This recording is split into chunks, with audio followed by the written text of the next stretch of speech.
Assalamualaikum warahmatullahi wabarakatuh. Perkenalkan, nama saya Alif Jimtas Effendi. Saya dari kelas D4 Teknologi Pembenihan Ikan. Kelas B.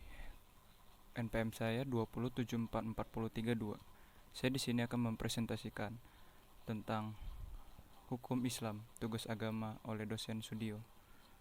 Selanjutnya saya akan mulai presentasi saya, yaitu pengertian hukum Islam.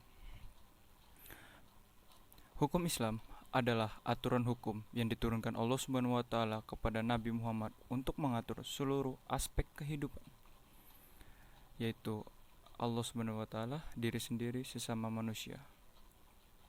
Hukum Islam kategorinya syariat bersifat konstan, tetap, maksudnya tetap berlaku di sepanjang zaman, tidak mengenal perubahan dan tidak boleh disesuaikan dengan situasi dan kondisi. Situasi dan kondisilah yang menyesuaikan dengan syariat. Sumber hukum Islam yaitu Al-Quran, As-Sunnah, Ijtihad. Yang pertama itu sumber hukum Islam Al-Quran. Al-Quran berasal dari kata kiraah, artinya bacaan, yaitu kitab suci yang diturunkan Allah Subhanahu wa taala kepada Nabi Muhammad dalam surat Al-Qiyamah ayat 18. Dari berbagai sumber dapat disimpulkan Al-Quran adalah firman Allah yang diturunkan kepada Muhammad, memiliki kemukjizatan lafal, membacanya bernilai ibadah.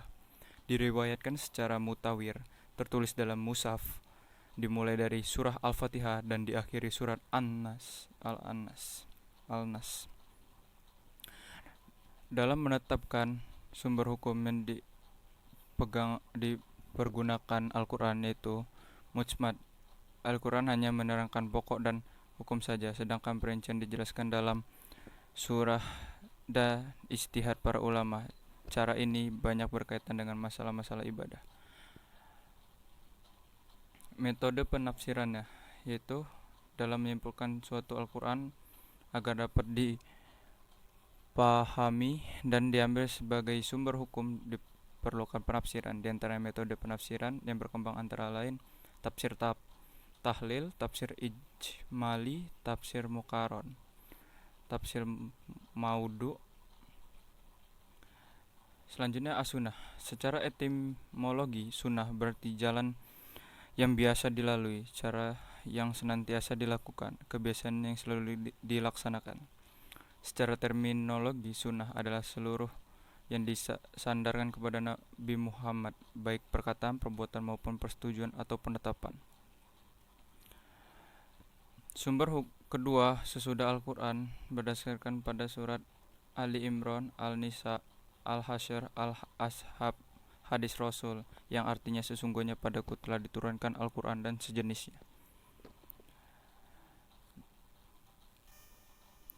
Fungsi sunnah sebagai sumber hukum. Sunnah mempunyai 3 fungsi, yaitu bayan, takkid sebagai penetap dan menegaskan hukum-hukum yang terdapat pada Al-Quran. Yang kedua, bayan tafsir, berfungsi sebagai penjelas atau memperinci atau membatasi yang secara umum dijelaskan Al-Quran. Yang ketiga, bayan tasyri, sunnah berfungsi menetapkan suatu hukum yang secara jelas tidak disebutkan dalam Al-Quran.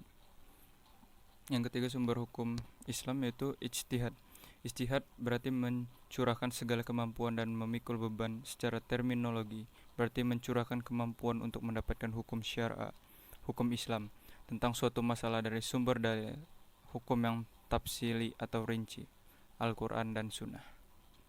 Metode ijtihad. Ada beberapa metode ijtihad yang digunakan ulama dalam memutuskan suatu hukum. Yang pertama, ijma. Yang kedua, qiyas. Yang ketiga, istihlal. Yang keempat, istihsan. Yang kelima, urf. Keenam, sad adzar. Yang ketujuh, istishab. Yang ke-8, mazhab sahabi. Yang ke-9, syar'u man kabalana. Prinsip hukum Islam. Yang pertama, prinsip tauhid. Ketetapan tauhid yang dinyatakan dengan kalimat La ilaha illallah atau tiada Tuhan selain Allah. Yang kedua, prinsip keadilan. Keseimbangan antara kewajiban yang harus dipenuhi oleh manusia dengan kemampuan manusia untuk melaksanakan kewajiban itu. Yang ketiga, prinsip amar ma'ruf nahi munkar, lebih dikenal dengan ahkamul hasanah, yakni wajib atau fardu, sunnah, mubah, makruh, dan haram. Yang keempat, prinsip kemerdekaan dan kebebasan. Dalam arti luas mencakup berbagai aspek kecuali terikat dengan hal-hal syara. Yang kelima, prinsip persamaan atau egaliter. Persamaan di semua umat muslim karena yang menjadi pembeda adalah rendahnya ketakwaan seseorang. Yang keenam, prinsip ta'awun, tolong menolong antara sesama manusia maksudnya. Yang ketujuh, prinsip toleransi atau tasamuh, toleransi yang menjamin tidak terlanggarnya hak-hak Islam pada umatnya. Selanjutnya, fungsi hukum Islam. 1. Memelihara kemaslahatan agama. Yang kedua, memelihara jiwa. Ketiga, memelihara akal. Keempat, memelihara keturunan. Kelima, memelihara harta benda. Sekian presentasi dari saya. Apabila ada salah-salah kata, mohon dimaafkan. Wabillahi taufiq wal hidayah. Wassalamualaikum warahmatullahi wabarakatuh.